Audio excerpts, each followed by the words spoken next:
오늘 본문 말씀은 요한복음 14장 12절로부터 17절까지의 말씀입니다. 오늘 본문 말씀은 요한복음 14장 12절로부터 17절까지의 말씀입니다. 같이 말씀을 읽으시겠습니다.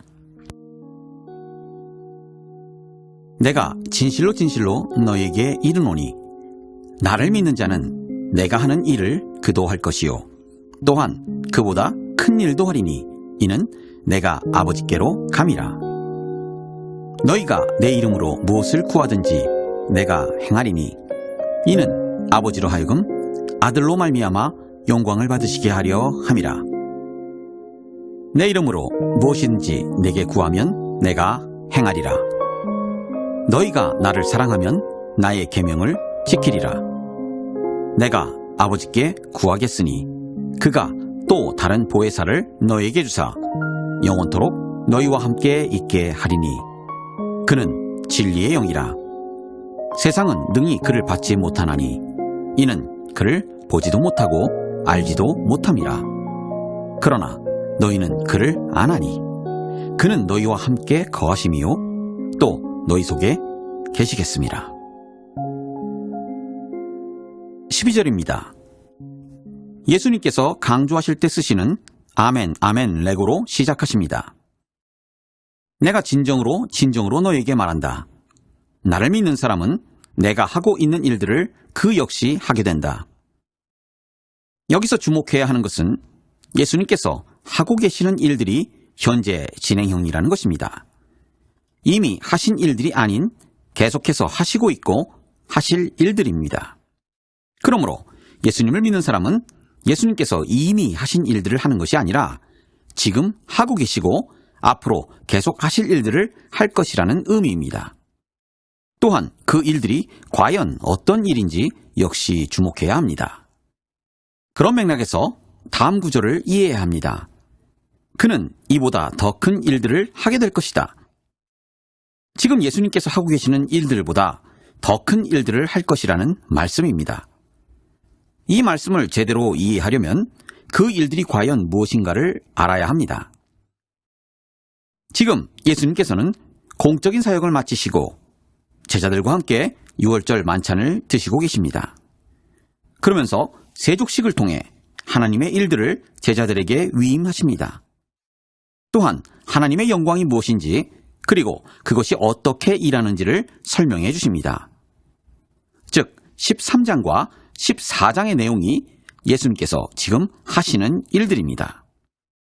그러므로 이 일들보다 더 큰 일들은 현재 이 일들을 기준으로 이해해야 합니다.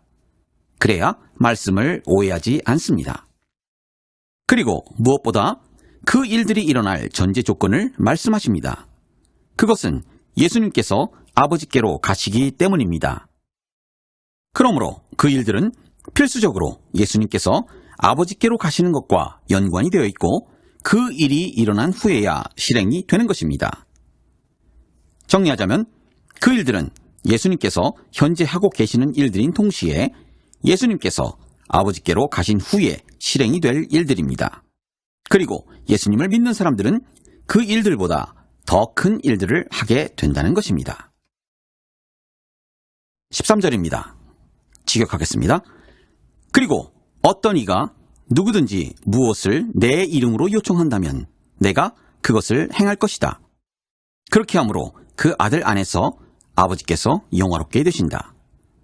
13절과 14절은 연결되어 있기 때문에 14절 역시 직역하겠습니다. 만일 누구든지 내 이름으로 내게 요청하면 내가 행할 것이다. 13절과 14절의 구조는 교차 배열 구조라고 불립니다. 이는 대표적인 히브리어의 문법 구조로 성경의 많은 부분이 이런 구조를 가지고 있습니다. 이 구조로 13절, 14절을 보면 이렇게 됩니다. 어떤 이가 누구든지 무엇을 내 이름으로 요청하면 내가 그것을 행할 것이다. 그렇게 함으로 그 아들 안에서 아버지께서 영화롭게 되신다. 만일 누구든지 내 이름으로 내게 요청하면 내가 행할 것이다. 이 구조의 경우 비를 강조하기 위해 A를 샌드위치의 빵처럼 앞뒤로 넣은 경우입니다. 그래서 이 말씀의 강조점은 아버지를 영화롭게 하는 것입니다. 당연하게도 12절에 언급한 그 일들과 연관이 있습니다. 여기서 또 주목해야 하는 단어는 아이테오라는 단어입니다. 이 단어는 요청하다라는 뜻인데 특이한 점은 이미 받기로 되어 있는 당연한 것을 달라고 하는 뜻이라는 점입니다. 줄 수도 있고 안 줄 수도 있는데 달라고 하는 것이 아니고 이미 주기로 약속이 되어 있는 것을 달라고 하는 것입니다. 그러므로 당연히 예수님께서 주신다는 것입니다. 요청하면 줄게 라는 의미가 아니라 당연히 받을 것이니 요청해라 하는 의미입니다. 그런데 그렇게 하는 것이 하나님께 영광이 된다는 것이고 그것이 12절에 언급한 그 일들과 연관이 있는 것입니다. 15절입니다. 만일 너희들이 나를 사랑한다면 나의 그 계명들을 지킬 것이다. 12절에서 14절까지는 누구든지 어떤 사람이든지 라는 표현으로 특정한 사람이 아닌 그 누구라도 상관없이 조건에 맞게 되면 그렇게 된다는 말씀을 하셨습니다. 그런데 15절에서는 제자들에게 하시는 말씀입니다. 너희들이 나를 사랑한다면 여기서 사랑한다는 단어가 아가페오입니다. 하나님의 사랑입니다. 우리가 이미 하나님의 사랑에 대해 묵상을 했었습니다. 그렇다면 13절에 하나님의 영광과 관련이 있다는 것을 아실 것입니다. 자동적으로 12절에 그 일들과도 연관이 됩니다. 우리는 하나님의 사랑을 알 수도 없고 할 수도 없습니다. 그러므로 여기서 예수님께서 제자들에게 너희가 나를 사랑하면 이라는 것은 미래에 그렇게 될 일을 말씀하시는 것입니다. 전혀 가능하지 않은 일이 일어날 것을 말씀하시는 것입니다. 예수님께서 어떤 조건을 제시하시고 그 조건을 우리가 맞추면 주시겠다는 뜻이 전혀 아니라는 말씀입니다. 우리에게 전혀 불가능한 일을 그분의 때에 그분의 능력으로 하시겠다는 말씀입니다. 그런데 그것이 이미 그렇게 되기로 작정되었다는 것입니다. 그래서 우리가 요청하기만 하면 예수님께서 하시겠다는 것입니다. 그리고 그것이 하나님께 아버지께 영광이 된다는 것입니다. 그리고 그것이 나의 계명들을 지키는 것이 된다는 것입니다. 따라서 우리가 계명들을 지키는 것이 아닙니다. 예수님께서 그분의 때에 그분의 방법으로 우리에게 이전에 전혀 불가능했던 그 일들을 하시겠다는 것입니다. 16절입니다. 또한 내가 아버지께 구할 것이다. 그리고 다른 돕는 분을 너희에게 주실 것이다. 그 결과로 그가 너희와 그 세대까지 함께 있는다.